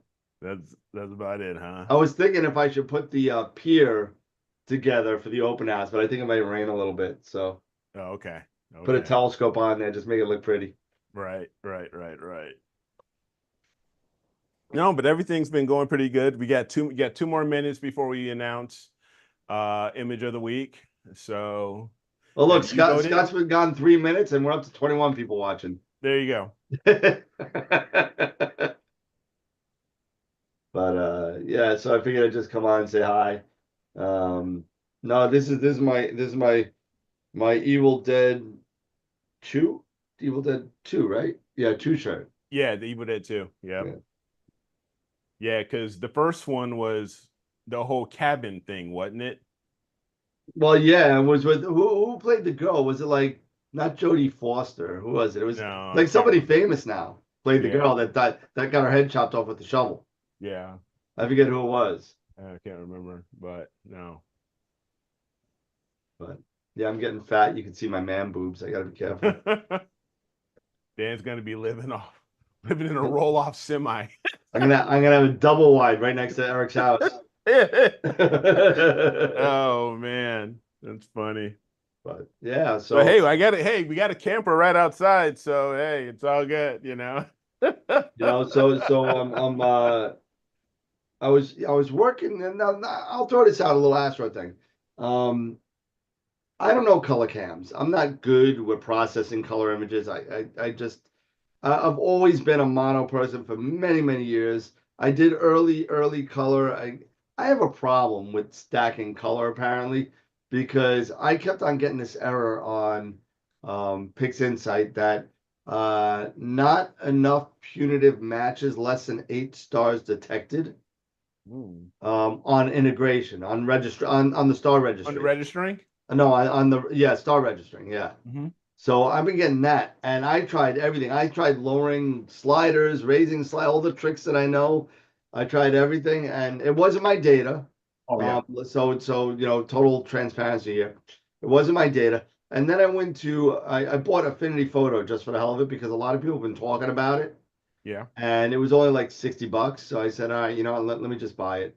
Mm-hmm. And it stacked it, no problem. Put it into PixInsight. The only thing I don't like about Affinity Photo is it saves it in its own file format unless you change it in the settings, and you can only save it as a TIFF. Oh, okay. You can't save it as a fit file, period? No fit, No. Wow. Okay. no fit. So that kind of annoyed me. So you could still bring it in into PixInsight as a 16-bit TIFF. Mm-hmm. But it's still kind of, in my opinion, I don't know, I could be wrong. And those of you guys that are in the know and more techie than I am, maybe could tell me if it loses some of its resolution by going from a fit file to a Infinity Photo AIF, I think it is, Mm-hmm. to a 16-bit TIFF. I don't know if it loses some of it, but it kind Maybe. of looked like it lost some of it to me when I was looking at the original one to the original stack to the converted 16-bit TIFF. It looked Yeah. like a little bit dimmer or, you Interesting. know, diluted a little bit. Mm. But I'm it might surprised just be me and you my didn't. cataracts. I don't know, but I'm surprised you didn't just try Deep Sky Stacker. I was going to, but the customer uses Affinity Photo. So I said, I've been getting a lot of questions at the store regarding Affinity Photo. I'm like, shit, I don't know Affinity Photo. I don't Right. know what the hell you're talking about. You know, Right. so I got it just to get, you know, just like I did with APP, just like I did with APT, Mm-hmm. all these other ones that I kind of was trying to learn or at least get a minor grasp of. Yeah. So I could kind of, even though I'm not great at it, I could talk to it a little bit. Yeah. Yeah. Yeah. You know, and so I bought Affinity Photo because it is becoming ever since Nico came out with that video about a year, maybe a year and a half ago. He did like 9 different imaging stacking packages and put them up against each other, Yeah. including Affinity Photo 1 at the time, plus Deep Sky Stackers, Cyril, blah blah blah, so on in PixInsight. He did a lot of them.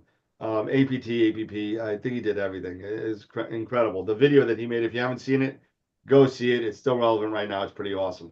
And so I said, let me get the Affinity Photo, and I tried it out. The good thing was that I was able to get Noise Exterminator working with it Okay. because it is compatible with Affinity Photo 2. All Okay. the rest isn't. BlurX and StarX is not.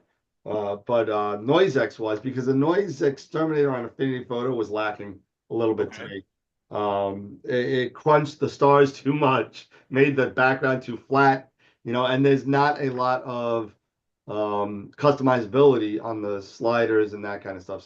So I was able to get my version there, which I already had the PixInsight version already. Mm-hmm. All I did was download the Photoshop part of it, and the Photoshop plugin is compatible with Affinity Photo.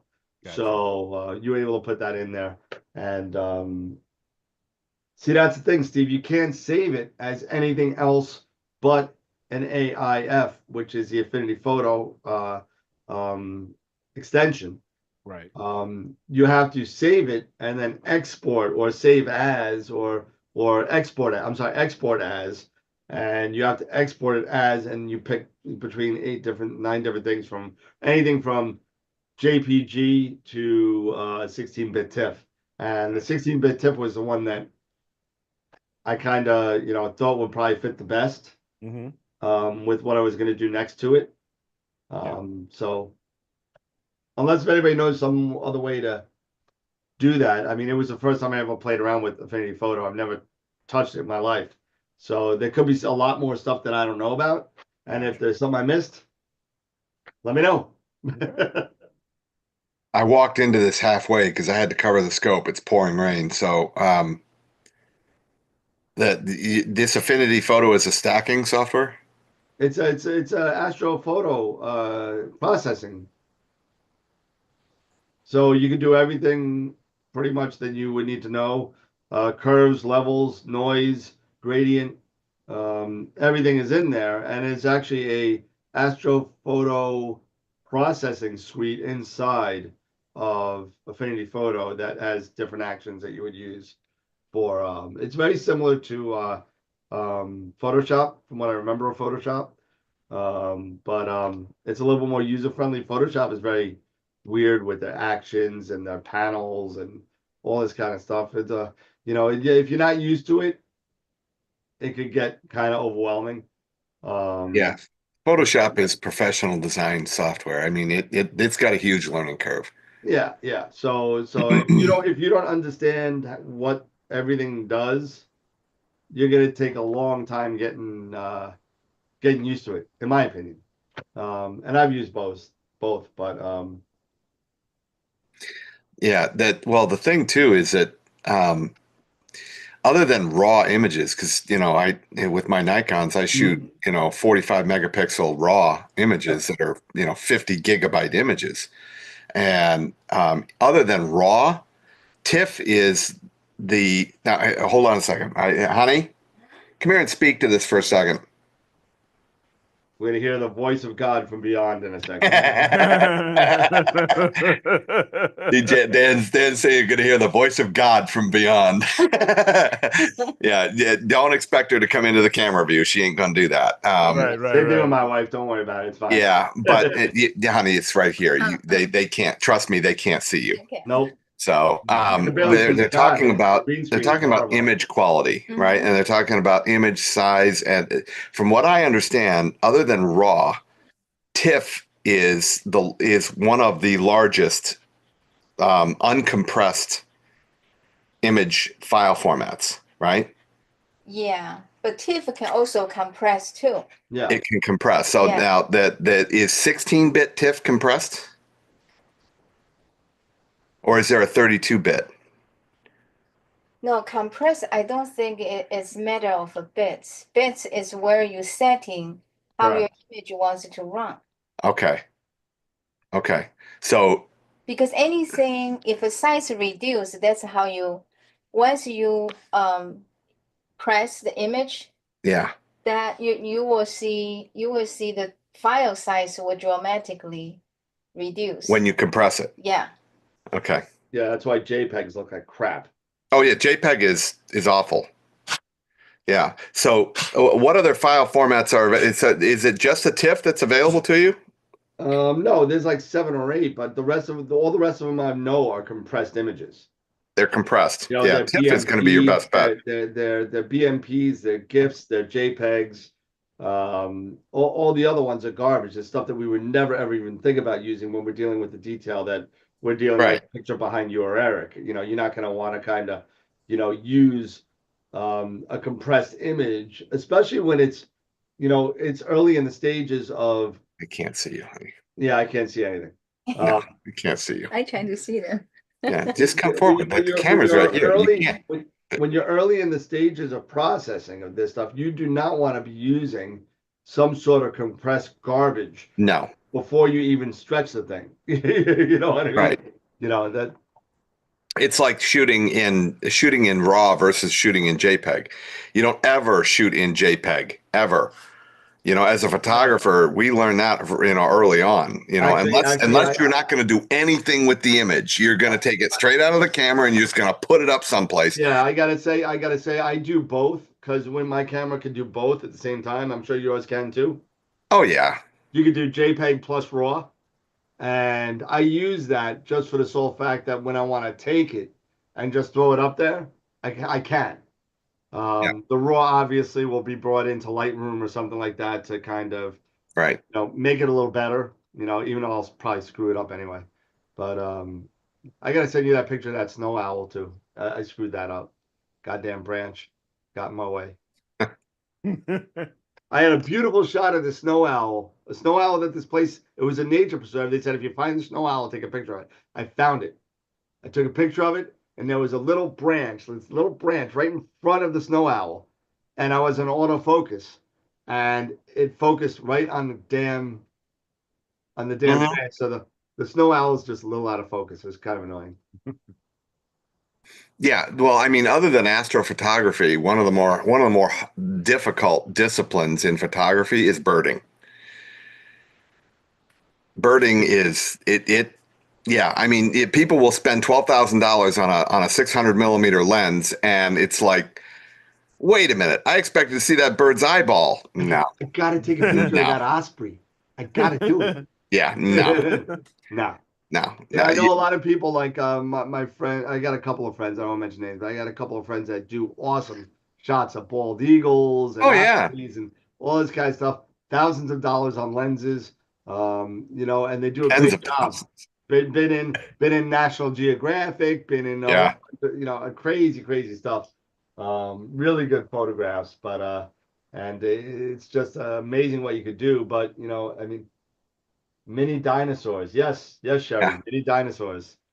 Actually, mini dinosaurs. Yeah, Yeah, but I mean, people they'll buy a variable 200 to 400 millimeter lens, and they expect to fill a frame with a sparrow or a nuthatch or something, or a robin, and the bird is this big, and the picture this is huge, it's a and full frame. It's a full frame yeah, lens. yeah. I mean, it just no. You got to be patient. There's camouflage involved. There's blinds involved. I mean, you got to be patient because Yeah. I don't. birding is a whole nother issue. I do not have that time in my life No, to do no, that. I yeah. mean, literally, you're sitting there in like in the bush, and you're waiting for this picture to Hmm. come. That's why you know what I take. You ever see those That's why I those was never a sniper when I was in the military.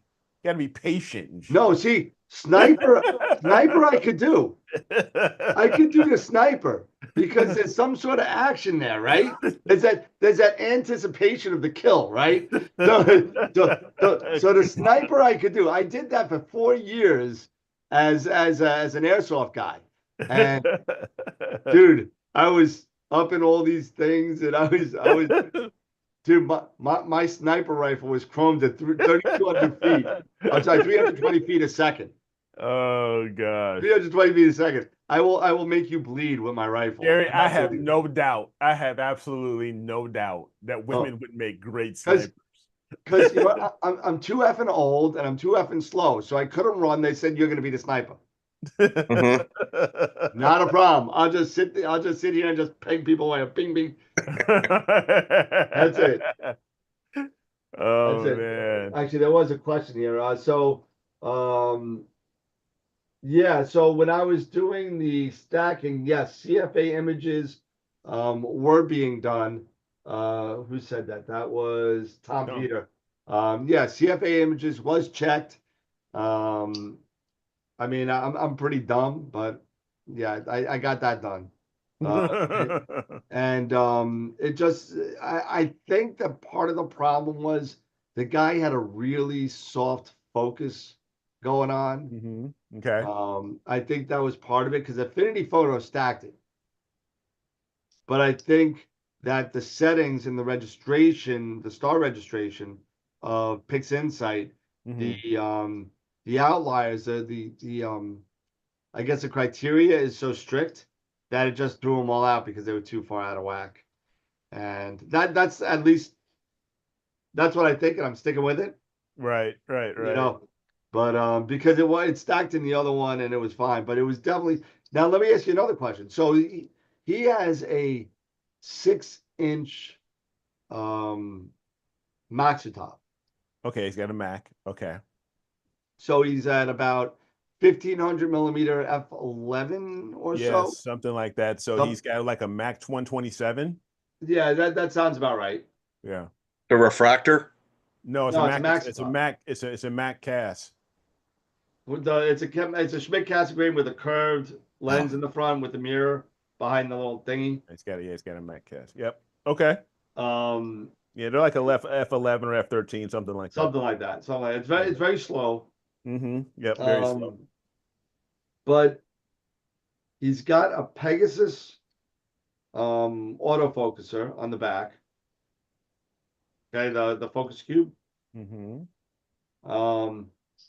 And how he does it, if I remember what he said to me the other night, how he gets a rough focus first visually. Okay. And then he gets his Batman mask, does that. Yep. And then he does with APT or APP. Okay. The one with the blocks in the focus. APT. Yeah, the one, you know what I'm talking about. The one with the blocks, kind of the levels and the green and the red. Yeah. He does an autofocus routine with that. Okay. Yeah, I know it seems a little roundabout kind of way to do this kind of thing. Yeah. And that's how he gets his focus. Once the autofocus is done with APT, that's when he starts running his routine in APT. The focus is very, very soft. Like it's not I there. mean, he's probably undersampled like crazy. Well, What's he binning at? A 2x2. Undersampling would result in squarish kind of stars, and I Yeah, don't see that. oversampling is going to be soft. Oh, say oversampling. Okay.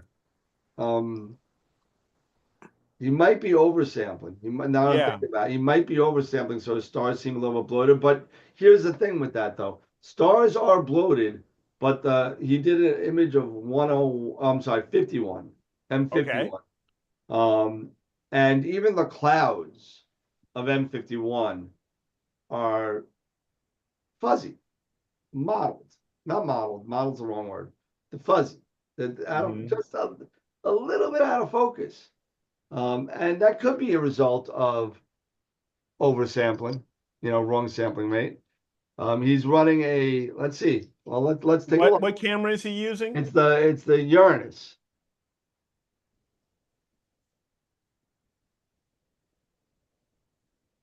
Okay, if he's bending 2x2. Uranus is what, 4/3? It's weird. It's like He's a at 1.1. He's at 0.8 arc seconds per pixel if he's using like a Mac. At 1500. Yeah, at 1500. If at 127, because the pixel size is 2.9 microns. So if he's bending 2x2, he's at 0.8. He's at 0.8 arc seconds per pixel. Which is fine. That's it. That's in the sweet spot. It's a little lower than what I would like, but I mean, he's close to what is that? Oversampling? Yeah, oversampling. He's close to oversampling at 0.67 or whatever it is. He's closer to oversampling, yes. So if he was I'm gonna double check on the sampling rate. 3x3, he'd be really in the sweet spot. But 2x2, you're at 0.8, and at 3x3, you are at 1.2 arc seconds. That's where I like to be, like right in that area, just about anywhere from like 0.9 to 1.2, that kind of area. Yeah. Yep. My guess is that it's his focus routine that's screwing him up. I would think that. I wish you could get like just like a star field instead of a galaxy to give me so like I could get a field wide HFD kind of and see where he's at. Yeah. Because Schmitz and Max and even reflectors suffer from a little bit higher of an HFD than a refractor does. Yeah. Just from the design of the scope. But even using a Mac to do a galaxy, they're not really made. Not ideal. They're not ideal for it. They're more for planets. Yeah, I agree. It's too damn slow. Yeah, just way too slow. But okay. Let's take a look here at image of the week. Yeah, I'm sorry. I didn't mean to throw you guys off. No, we're fine. I'm actually gonna go back to stage in the house. Okay. I just wanted to come on and say hi to everybody. No. I wasn't trying to bail again. Life gets in the way. So You know what? You can hang out for 10 more minutes. okay, I'll hang out for 10 more minutes.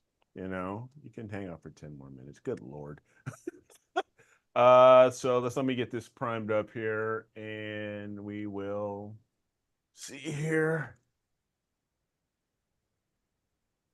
Yeah, Steve, I know that there are 32-bit images, but I didn't see that option in Affinity Photo. So if it's there, I missed it. But I didn't see anything higher than a 16-bit TIFF.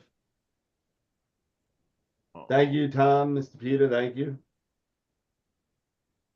So, right then. Women make great snipers. No earrings, no lip gloss. Nope. All right.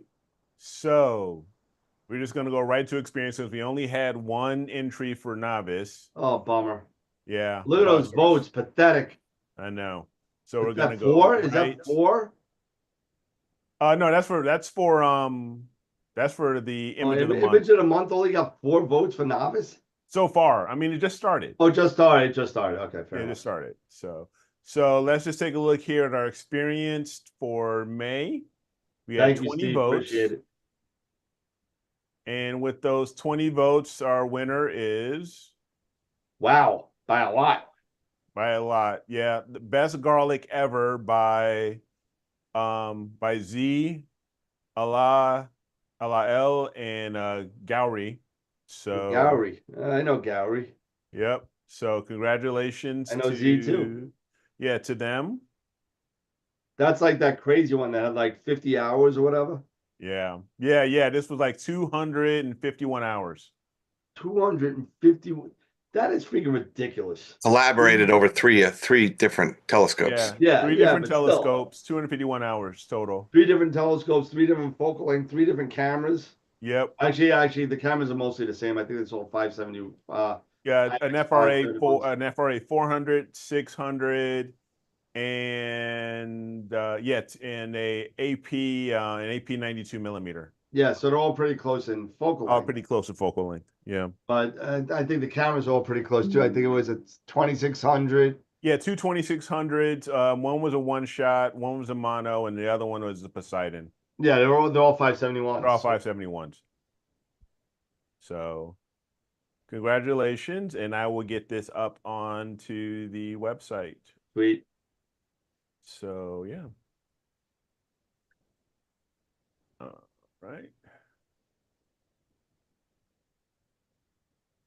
So yeah, we had a good conversation talking about observatories, talking, about, our Schmitz and stuff so you popped in just at a good time there, Dan, and stuff like that. So that was good. And yeah, so let me drop here. Yeah, and Dan, by the way, what we were talking about the other day about finding limits on that rainbow. Yep. I set the limit, the lower limit. I didn't mess with the upper. I left it at 90. I didn't do anything with the meridian. I was just messing around with the lower. And I did all the way from 0 all the way to 90. And I could not, using the hand controller, it wasn't stopping. So I did a little more digging. And it will apparently the limits will only come into play when you're tracking or you have your go-to. Well, that's what I was going to say. And, how did you test it? So what I would do is I'd set that lower limit to like, I don't know, 5 degrees. Yep. You know what I mean? And then what I would do is I would do a bullshit slew to a star that's on the side of the meridian that's you're getting ready to do a flip, kind of, and go like 3 degrees on 7 degrees on the other side, so that means you only got to move 2 and see if it stops. Right. That's how you would test that. You can't just sit there and just use a hand controller. It's not going to stop that way. It'll keep going. Yeah, and that's what I tested and figured out, because I haven't been able to do anything with stars because I haven't had any. You don't need to. You don't need to. So as long as you're decently polar aligned, because you're just pulling it out, right? You're on the wheelie, right? No, I haven't moved it. It's in the same place. So it Yeah. doesn't matter. You know, all you got to do is go out, even if it's cloudy. It doesn't matter. Just go out at night, Just track to it. just track to it and let it run Okay. and see if it stops. Okay. You know, look at the meridian, find something that's near the meridian, and Yep. get on the south side. I don't know, the what east side? East. Yeah. It's East well. side. I mean, it points west for park. So or for home. So it's Yeah, going to but be on the you're east not side. worried about you're worried about where it hits the meridian and goes and Right. starts to set. So you Right. want it a little bit before it hits the meridian, before it goes into set mode, and then see, you know, wait for it to, you know, get there to the 5 degrees, and then Yeah. say, okay, you know, let's see if it stops at that point. But you got to be. It doesn't even matter if you're the camera's on. It doesn't even matter. The mount's the only thing that matters to Yeah. track. Yeah. Right. Okay. I can do that. Yeah, and I'm definitely gonna have. I'm gonna change I changed the settings for the red filter. You know, Yep. because that was definitely screwing me up. I thought there was something wrong with ASTAP. You know, it No. wouldn't plate solve. No, you whenever you know to me, whenever you're doing plate solving, you should probably do it with if you're doing it with anything, if you're doing narrowband, do it with your HA. If you're doing broadband, do it with your luminance. Yeah. You know, I would never plate solve with my RG or B filter. It gets too weird sometimes. Yeah. Yep. Just get plate solved and then throw the filter back in. Thank you, Chris. Scope on the west side. So sorry, I get confused. I don't know my left from my right. So all right, cool. Typical for our All spring right, swing cool. tornado seasons. Yeah. 27 tornadoes in April. Woohoo. All right. Well, Nice. all right. We are just about at time. So I hope everybody had we thank you guys for joining us. Again, don't forget to give the video a thumbs up and we appreciate any feedback, comments, any things like that. Hope you guys have a great weekend. We'll start out. Dan, any final thoughts? No, I'm good. You know, just getting ready to. I actually got to work tomorrow, and then the real estate person's going to be here at 1:45, so I'm going to try and make it here before that. And then I'm going to take an Uber to Miller's Ale House probably and start the weekend early. There you go. There you go. Nice. Scott, any final thoughts, sir? Yeah, just pray for clear skies and keep checking out the our latest videos and I do have an episode 2 coming for the C14 setup, so I'm Nice. just in the works, so Okay. it's in the works. All right. Yeah, for me, I am going to be working on my mount this weekend. Most likely, I'll be doing it on Sunday because looks like tomorrow is going to be pretty messy, pretty rainy. Yeah, So it's supposed to clear up on Sunday. So get that done on Sunday. Make the small little adjustments and changes, and we'll see where we're at, and see if we can give things a go, and see if we can start doing some imaging with this Paramount. nice. But yeah, everybody, again, have a great weekend. Thank you all for joining us again. Really appreciate the continued support and everything that you guys have been giving us in the show over the past, 6 seasons. No, So it's been crazy. It's been crazy. I had a lot of black hair. I know. I Now remember. I'm like Robert De Niro at this point. You talking to me? You're talking to me? Talking to me? No, Karen, it's right in there. No. Sorry, Jimmy, I gotta go. Oh man. Yeah, definitely. Don't forget to click the like button before you guys head Yep. out. And we really appreciate it. On the replay, click the like button. We really appreciate all the support. And again, keep imaging, keep educating, clear skies, and we will see you guys on Wednesday. So take care, everybody. Have a great weekend. Have a good one, guys. All right. Rock and roll.